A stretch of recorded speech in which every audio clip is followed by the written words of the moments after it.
اللہ اللہ اللہ اللہ نحمده ونصلي على رسوله الكريم اما بعد فاعوذ بالله من الشيطان الرجيم بسم الله الرحمن الرحيم قال رسول الله صلى الله عليه وسلم انزل القرآن على 7 احرف۔ درود شریف پڑھ لیجیے۔ اللہم صلی علی سیدنا مولانا محمد وعلی آل سیدنا و مولانا محمد وبارک وسلم۔ قرآن کریم پر یہ آج کا جو موضوع ہے یہ بہت ہی زیادہ اہم ہے، اور ملحدین اور کفار قرآن کریم پر یہ اعتراضات بہت زیادہ کرتے ہیں۔ پہلے تو میں آپ کو اعتراضات بتا دوں اور پھر جوابات پر آپ نے بہت غور سے سننا ہے۔ ایک اعتراض تو قرآن کریم کی حفاظت کے حوالے سے یہ ہے کہ قرآن کریم نبی علیہ السلام کے پردہ فرمانے کے بعد لکھا گیا، اور ایسا لکھا گیا کہ صحابہ کرام سے کہا کہ جس کے پاس جو آیت ہے وہ لاؤ، اور صحابہ کرام وہ آیتیں لے کر آئے اور ان کو لکھا گیا۔ جو مل گئی وہ لکھی گئی، جو نہیں ملی وہ ضائع ہو گئی، نعوذ باللہ من ذالک۔ یہ اعتراض سمجھ آیا؟ صحابہ کو کہا کہ لے آؤ، جو ملی وہ لکھی گئی، جو نہیں ملی وہ ضائع ہو گئی۔ اور دوسری بات یہ ہے کہ قرآن کریم جن مخطوطات سے نقل کیا گیا ہے وہ اصل مخطوطات جو ہڈیوں پر لکھے ہوئے تھے، پتھروں پر لکھے ہوئے تھے، کھجور کے ٹہنیوں پر لکھے ہوئے تھے، اگر وہ آج ہوتے تو ہم اس سے ملا کر دیکھ لیتے کہ یہ قرآن صحیح ہے یا نہیں۔ اگر وہ صحیح ہوتا تو ہم اسے لے لیتے، لیکن جو اصل قرآن نبی علیہ السلام کے زمانے میں لکھا گیا ہے اس کا تو وجود ہی نہیں ہے۔ اعتراضات بڑے اہم ہیں۔ نبی علیہ السلام کے زمانے میں جو ہڈیوں پر یا لکڑیوں پر یا پتھروں پر جو قرآن کریم جس بھی ہیئت میں لکھا گیا، کاغذ کی تو کمی تھی، اتنا ترقی والا زمانہ نہیں تھا، تو اگر وہ ہوتے تو ہم موجودہ قرآن کریم کو اس سے میچ کرتے۔ اگر وہ میل کھاتا تو ہم کہتے یہ صحیح ہے، اور اگر میل نہ کھاتا تو نعوذ باللہ ہم قرآن کریم کو غلط قرار دیتے۔ لیکن وہاں جو نبی علیہ السلام کے زمانے میں اصل مخطوطات تھے وہ تو ہے ہی نہیں۔ جب نہیں ہے تو ہم کس بنیاد پر قرآن کریم کو درست کہیں؟ تیسرا اعتراض کہ نبی علیہ السلام خود فرماتے ہیں کہ قرآن کریم 7 طریقوں پر نازل ہوا ہے۔ انزل القرآن علی 7 احرف۔ قرآن کریم 7 طریقوں پر نازل ہوا ہے، تو ان 7 میں سے کوئی ایک صحیح ہوگا، سارا تو صحیح نہیں ہوں گے نا۔ قرآن تو ایک ہی دفعہ نازل ہوا ہے، 7 دفعہ تو نازل نہیں ہوا نا۔ قرآن تو ایک دفعہ نازل ہوا ہے، جب ایک دفعہ نازل ہوا ہے تو پھر ان میں سے کوئی ایک صحیح ہوگا۔ یہ بنیادی اعتراضات ہیں ان کی طرف سے جو قرآن کریم پر کیے جاتے ہیں۔ پہلا اعتراض، قرآن کریم نبی علیہ السلام کی وفات کے بعد لکھا گیا۔ دوسرا اعتراض، وہ اصل مخطوطات کہ نبی علیہ السلام کے زمانے میں جو مخطوطات موجود تھے وہ مخطوطات آج ہمیں نہیں مل رہے۔ کون سی ہڈی ہے، کون سی وہ کھجور کا شاخ ہے، یا کون سے پتے ہیں، کون سا پتھر ہے، ہمیں دکھا دو۔ اب ظاہر ہے کہ وہ ختم ہو گئے، ضائع ہو گئے، تو نعوذ باللہ قرآن کریم ضائع ہو گیا۔ اور تیسرا اعتراض کہ قرآن کریم 7 احرف پر نازل ہوا ہے۔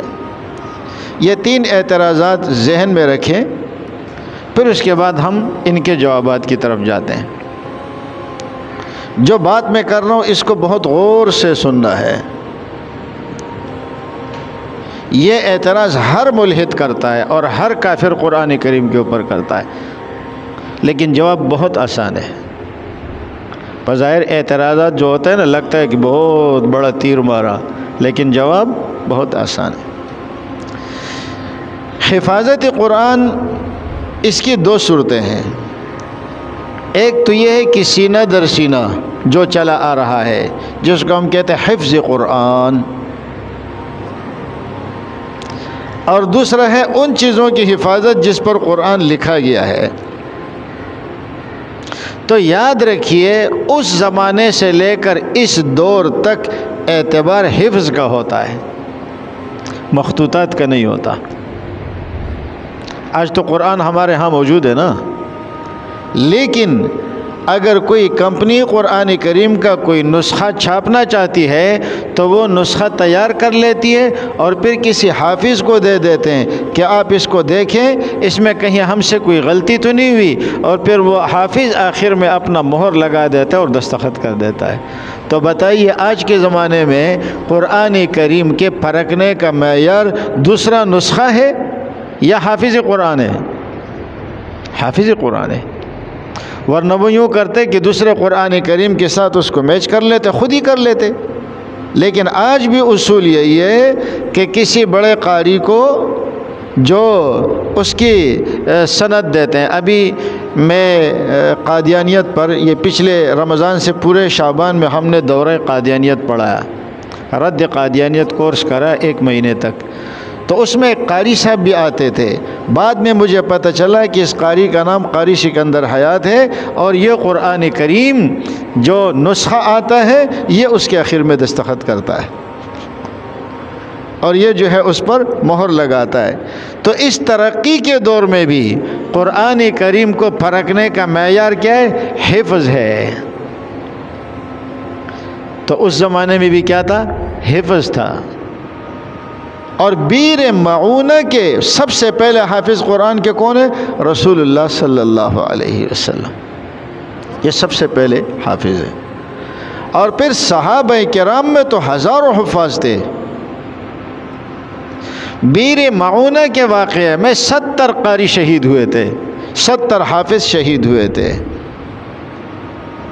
جنگ یمامہ میں شہداء میں جو تھے وہ 700 حفاظ تھے۔ تو آپ اندازہ کریں پورے صحابہ میں کتنے حافظ ہوں گے؟ پورے صحابہ میں کتنے حافظ ہوں گے؟ جب ایک جنگ میں 700 شہید ہو رہے ہیں تو ٹوٹل کتنے ہوں گے؟ اور جب ایک مختصر سی جماعت میں 70 قاری شہید ہو رہے ہیں تو ٹوٹل کتنے ہیں؟ تو یہ کتنا بودھ اعتراض ہے کہ قرآن کریم نبی علیہ السلام کے زمانے میں ایسا نہیں تھا، تو یہ حافظ کس چیز کے تھے؟ کہتے ہیں قرآن نبی علیہ السلام کے زمانے کے بعد لکھا گیا، تو یہ جو حفاظ تھے ہمارے جو شہید ہو گئے 700 اور 70، تو اس سے اندازہ ہوتا ہے کہ وہ کس چیز کے حافظ تھے۔ ملحد کے بقول تو قرآن کریم اس زمانے میں مجتمع نہیں تھا، جب نہیں تھا تو یہ حافظ کس چیز کے تھے؟ تو معلوم ہوا کہ حفظ قرآن، حفاظت قرآن کا پہلا جو مرحلہ ہے وہ حفظ قرآن ہے، اور حفظ قرآن صحابہ کرام میں ہزاروں کی تعداد میں موجود تھے۔ جب جنگ میں 700 شہید ہو رہے ہیں تو پیچھے کتنے ہوں گے؟ تو معلوم ہوا کہ حفظ کے اعتبار سے قرآن کریم نبی علیہ السلام سے صحابہ کرام نے پورا قرآن یاد کر لیا تھا، ایک دوسرے سے پورا قرآن یاد کر لیا تھا۔ وہ تو یہ کہتے ہیں نا کہ اس زمانے میں قرآن تھا ہی نہیں۔ بابا اتنے حفاظ تھے، قرآن تھا ہی نہیں کا کیا مطلب ہے؟ دوسری بات جو یہ کہہ رہے ہو کہ بھائی وہ جو قرآن تھا کہ جس کو دیکھ کر یہ قرآن لکھا گیا ہے، وہ کہاں چلا گیا؟ وہ شاخیں کہاں گئی؟ وہ پتھر کہاں گئے؟ یاد رکھنا اللہ یہ فرماتے میں نے قرآن کی حفاظت کی ذمہ داری لی ہے نا، میں نے قرآن کی حفاظت کی ذمہ داری لی ہے۔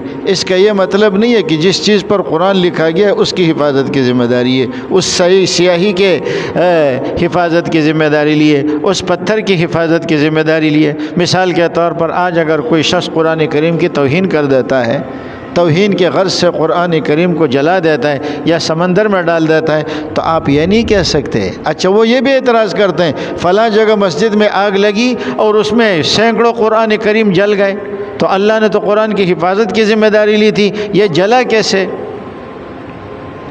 اللہ نے قرآن کریم کے الفاظ کی حفاظت کی ذمہ داری لی ہے، نقوش کی حفاظت کی ذمہ داری نہیں ہے۔ الفاظ اور چیزیں، یہ جو ہم بول رہے ہیں یہ الفاظ ہے، نقوش ہوا ہے جو لکھا ہوا ہے، اللہ نے لکھے ہوئے کی حفاظت کی ذمہ داری نہیں لی، اور نہ اس کے ضائع ہونے سے قرآن ضائع ہوتا ہے۔ مثال کے طور پر اگر کوئی ہزاروں قرآن کریم لے کر کے مسلمانوں کے مسجدوں سے، ہمارے مسجدوں سے آ کر کے نعوذ باللہ کوئی قرآن پاک لے جائے اور غائب کر دے تو کیا قرآن ختم ہو جائے گا؟ یہ تم نے قرآن کے نسخے اٹھا لیے، جہاں تک قرآن ہے وہ محفوظ ہے۔ تو یہ کہنا کہ اگر وہ ہوتا تو ہم اس سے میچ کر لیتے، یاد رکھیں قرآن کریم صحابہ کرام نے اپنے حفظ سے آگے بڑھایا ہے اور ان چیزوں کو بھی دیکھا ہے جہاں قرآن کریم تھا، ڈھونڈتے رہے۔ اچھا، اس میں ایسی آیت بھی تھی جو تمام صحابہ میں سے کسی خاص صحابی کے پاس ملی، لقد جاءکم رسول من انفسکم عزیز علیہ ما عنتم، یہ آیت کہتا ہے کہ کسی اور صحابی کے پاس نہیں تھی، صرف حضرت خزیمہ کے ساتھ تھی، پاس تھی۔ اس طرح اور بھی کچھ آیتیں جو الگ الگ صحابہ کے پاس تھی، تو کہتے دیکھو اس کا مطلب تو یہ ہے کہ یہ آیت کسی اور کے پاس تھی ہی نہیں، یہ تو صرف حضرت خزیمہ کے پاس تھی۔ اس کا یہ مطلب نہیں ہے کہ کسی کے پاس تھی نہیں، ورنہ پھر اس کا کیا مطلب ہے؟ وہ کہتے ہیں کہ یہ آیت میں ڈھونڈتا رہا کہ یہ مجھے کہاں ملے گی، تو اس کا مطلب یہ ہے کہ آیت ان کو معلوم تھی نا۔ ایک آیت جو ہم نبی علیہ السلام کے زمانے میں پڑھتے تھے اور میں ڈھونڈ رہا تھا کہ یہ آیت ہمیں کس کے پاس ملے گی، آیت بھی ان کو معلوم تھی، جگہ بھی معلوم تھی، صرف یہ دیکھنا تھا کہ تحریری طور پر کس کے پاس موجود ہے۔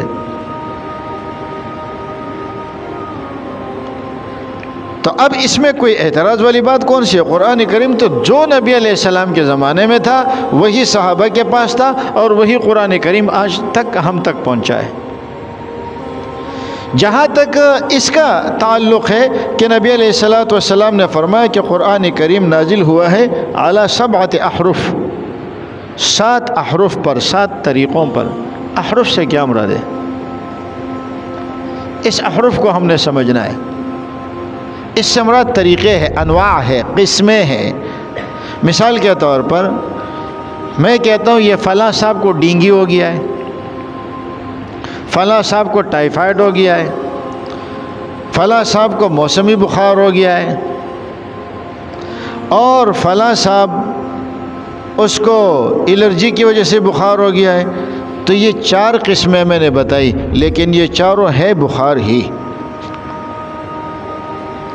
یہ چاروں قسمیں کیا کہلاتی ہے؟ بخار ہی کہلاتی ہے۔ یہ آپ کے سروں پہ ٹوپیاں پڑی ہوئی ہے، ہر ٹوپی کی قسم مختلف ہے، لیکن ہے ساری ٹوپیاں، ہے سارے بخار۔ کورونا کی بھی قسمیں آ گئی، کوئی بھی قسم لے لو، لیکن ہے سارے کورونا۔ ایک بات تو یہ ذہن میں رکھے، ایک جنس ہوتا ہے، اس جنس کے تحت کئی سارے انواع ہوتے ہیں، قسمیں ہوتی ہے۔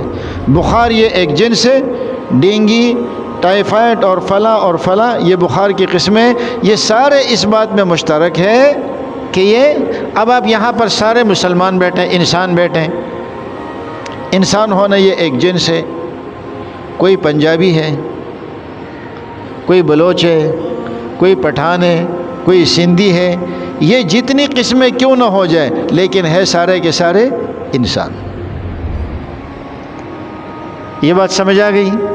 اب دیکھیے نبی علیہ السلام فرماتے ہیں قرآن کریم 7 طریقوں پر اترا ہے۔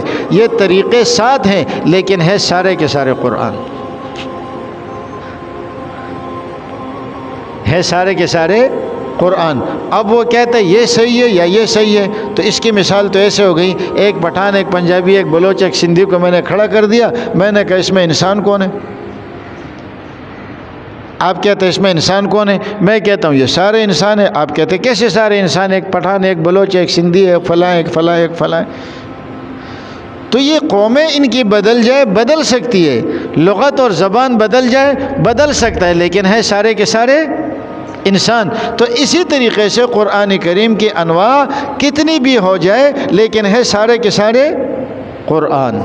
تو اس میں یہ کہنا ہے کہ یہ صحیح ہے یا یہ صحیح ہے، ان دونوں میں ایک صحیح ہوگا ایک غلط ہوگا، یہ کیسے ہو سکتا ہے؟ تو یہ 7 لغات مراد ہے اس سے، یا 7 قبائل مراد ہے جو عرب کے مشہور قبائل تھے، قریش تھے اور حذیل اور اسی طریقے سے تمیم اور بھی مختلف قبائل تھے. یہ 7 مشہور قبائل. قرآن کریم میں جو اختلاف ہے وہ کس نوعیت کا ہے؟ پہلے آپ اس نوعیت کو سمجھ لیں. اور نبی علیہ السلام نے کیا فرمایا کہ قرآن کریم 7 طریقوں پر اترا ہے. یہ کون کہہ رہا ہے؟ نبی علیہ السلام. اور اس حدیث کو علماء نے متواتر لکھا ہے کہ یہ حدیث متواتر ہے. اس میں کسی قسم کا شک و شبہ نہیں. اگر متواتر نہ بھی ہو تو اعلیٰ درجے کی صحیح روایت ہے. تو جب اللہ کے نبی صلی اللہ علیہ وسلم نے فرما دیا کہ قرآن کریم 7 طریقوں سے اترا ہے تو کوئی بھی طریقہ ہو وہ ہمارے لیے قابل قبول ہے.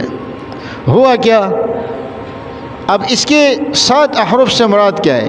کبھی اس میں اختلاف ہوتا ہے مفرد اور جمع کا. آپ لوگوں نے ایک بات نوٹ نہیں کی ہوگی، عام عربی کا رسم الخط اور ہے، قرآن کا رسم الخط اور ہے. آپ پڑھتے ہیں نا قرآن کریم کو، آپ پڑھتے ہیں تو اس کا رسم الخط اور ہے اور عام عربی کا رسم الخط اور ہے. قرآن کریم جس رسم الخط میں لکھا گیا اسی رسم الخط میں آج بھی لکھا جاتا ہے.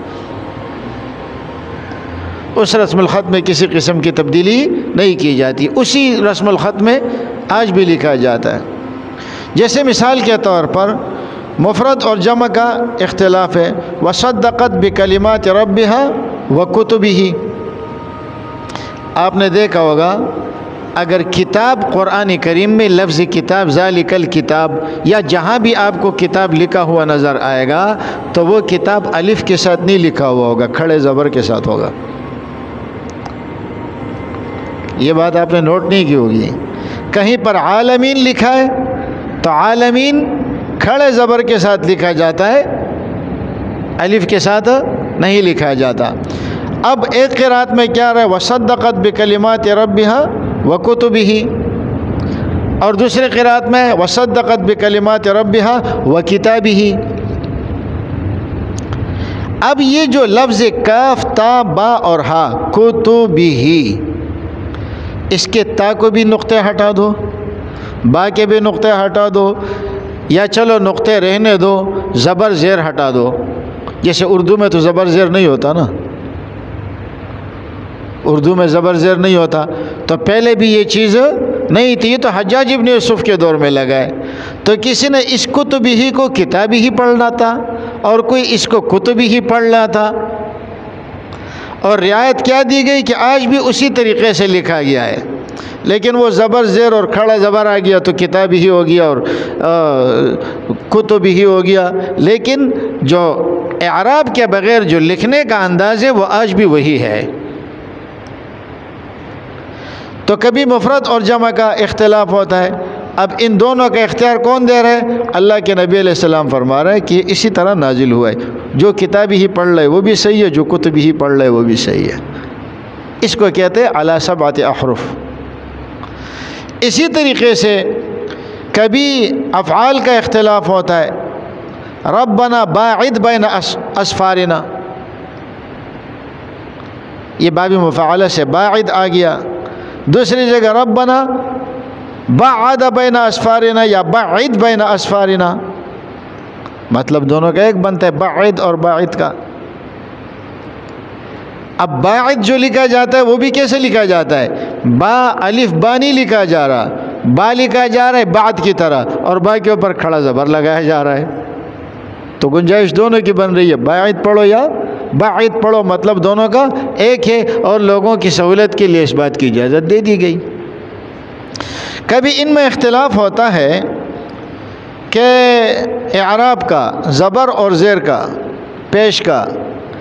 جیسے ذو العرش المجید یا ذو العرش المجیدی، المجیدی کو عرش کی صفت بنا دو یا المجید کو ذوال عرش کی صفت بنا دو اللہ کی، اور دونوں طریقے سے پڑھنا درست ہے۔ عرش بھی کوئی معمولی نہیں ہے، بزرگی والا ہے، بڑا ہے، اور اللہ بھی بڑے ہیں۔ اسی طریقے سے کبھی اضافہ اور کمی ہوتا ہے، جیسے فرمایا وما خلق الذکر والانثی، تو ایک قرات میں کیا آیا والذکر والانثی، اس میں وما خلق کو ہٹا دیا۔ نبی علیہ السلام دونوں کی اجازت دے رہے ہیں، صحابہ نے دونوں کو محفوظ کر لیا۔ کبھی تقدیم و تاخیر کا اختلاف ہوتا ہے، اور تقدیم و تاخیر کا جیسے وجاءت سکرۃ الموت بالحق، وجاءت بالحق سکرۃ الموت، مطلب دونوں کا ایک بن رہا ہے۔ اور یہ ہوتا ہے کہ بدلیت کا اختلاف ہوتا ہے، ایک حرف کی جگہ دوسرا حرف، جیسے ثم ننشزها کیف ننشزها یا کیف ننشرها، زا کی جگہ را آ گیا، یا کیف ننشرها یہاں حرف بدل گیا۔ اور ساتواں اختلاف جو ہوتا ہے وہ لہجے کا ہوتا ہے۔ آپ نے سنا ہوگا قاری حضرات کو کہ وہاں وہ کیا پڑھتے ہیں والضحى واللیل اذا سجى ما ودعك ربك وما قلى وللآخرة خیر لك من الاولى، وہاں بھی کیا کیا ہے، اعتبار کیا ہے۔ والضحى کو جو لکھا ہے تو کیسے لکھا ہے، زبر زیر کو ہٹا دو تو کیا بنے گا ضاد حا یا، رسم الخط بھی وہی ہے، لیکن زبر زیر رہ گیا تو والضحى بن گیا۔ اچھا، یہ اختلافات جو ہے یہ من جانب اللہ تھے، اس میں سے تم جو بھی پڑھ سکو، جس طریقے سے پڑھ سکو، یہ سارا جائز ہے۔ تو اب آپ مجھے بتائیں، جب اللہ اجازت دے رہے ہیں اور اللہ کے نبی علیہ السلام اجازت دے رہے ہیں لوگوں پر سہولت کے خاطر، تو اس میں اعتراض کی کون سی بات ہے؟ وہ تو کہتے ہیں یہ سب اللہ کی طرف سے۔ اختلاف تو تب ہوتا جب اللہ کی طرف سے ایک ہوتا اور یہاں آ کر کیا ہو جاتا، ہم لوگ اس میں تبدیلی کر لیتے۔ وہ تو کہتے نہیں یہ سارے اللہ کی طرف سے، تو اس میں کون سے اعتراض والی بات ہے یا کون سے تضاد والی بات ہے؟ تو اس سے یہ بات معلوم ہوئی کہ نبی علیہ السلام کے مبارک زمانے میں قرآن کریم محفوظ تھا سینوں میں، ہزاروں صحابہ اس کے حافظ تھے۔ نبی علیہ السلام اور خلفائے راشدین، مفتی تقی عثمانی صاحب نے کافی سارے حفاظ کے نام لکھے، لیکن وہ بھی سارے نہیں ہیں۔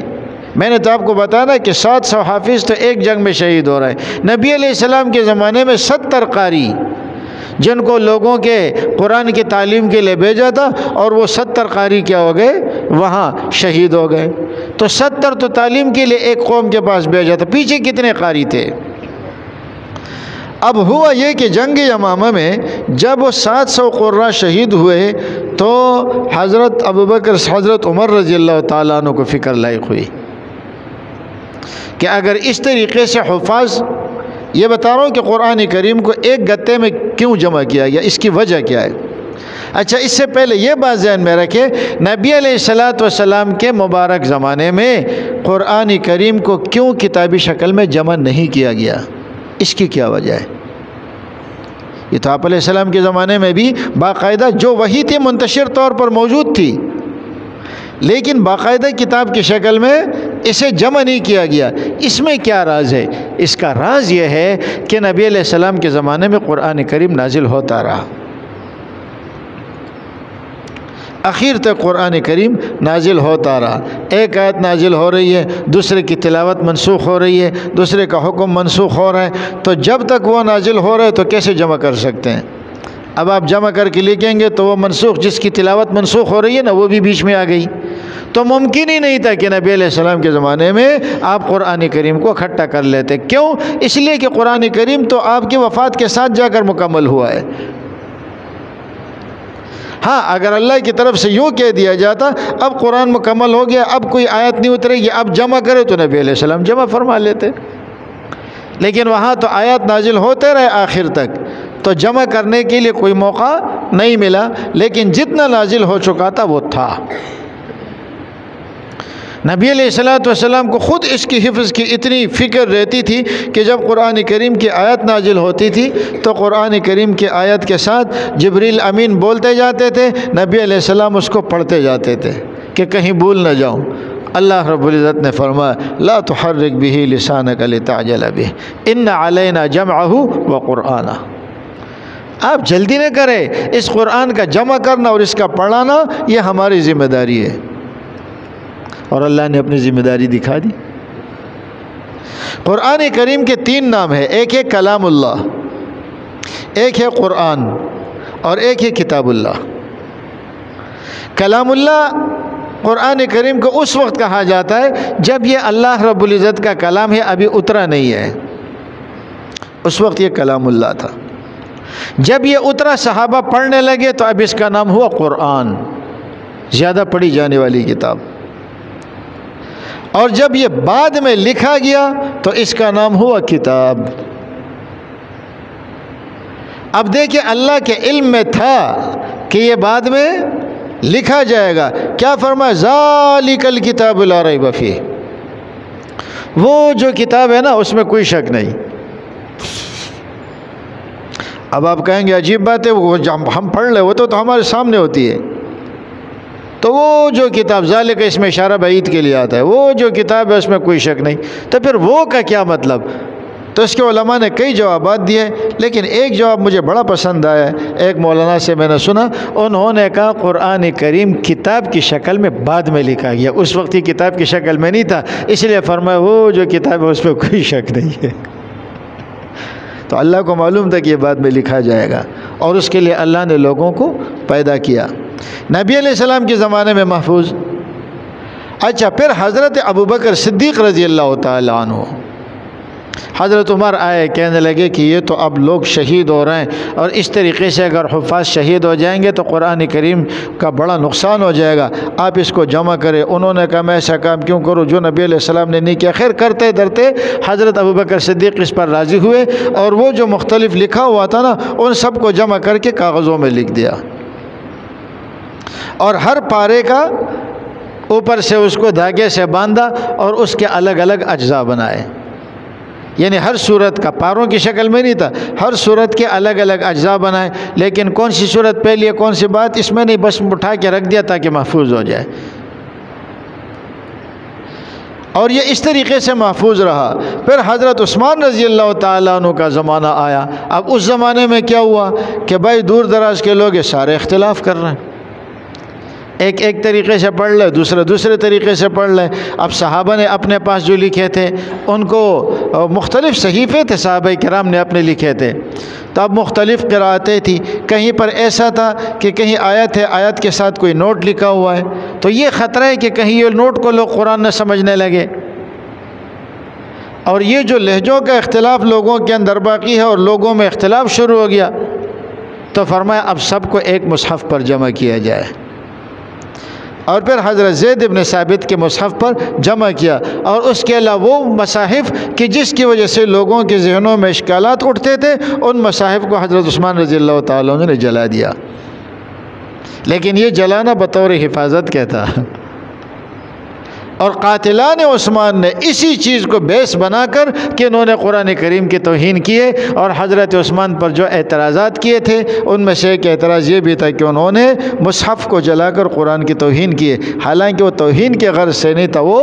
حفاظت کے غرض سے تھا۔ جیسے آج کل ہم قرآن پاک اٹھا کر کے سمندر میں پھینکتے ہیں، تو ہم پر بھی کوئی فتویٰ لگا سکتا ہے یہ قرآن کا توہین کر رہے، سمندر میں پھینک رہے، یا بعض جگہوں پر جو زمین کے اندر دفناتے ہیں، پہاڑوں میں دفناتے ہیں، تو آپ خود سوچیں کہ قرآن کریم کے لیے گڑھا کھودنا اور اس کو اس میں دفنانا یہ کتنی بڑی توہین ہے، لیکن کرنے والا توہین کی غرض سے نہیں کر رہا، حفاظت کی غرض سے کر رہا ہے۔ تو یہ جو اعتراض ہے کہ نبی علیہ الصلوۃ والسلام کے زمانے میں جو قرآن تھا یہ وہ والا قرآن نہیں ہے، تو میں نے اس کی حقیقت آپ کے سامنے رکھ دی۔ اللہ تعالی ہمیں عمل کی توفیق نصیب۔ اللہم صلی علی سیدنا و مولانا محمد وعلی آل سیدنا۔ اللہم ربنا آتنا فی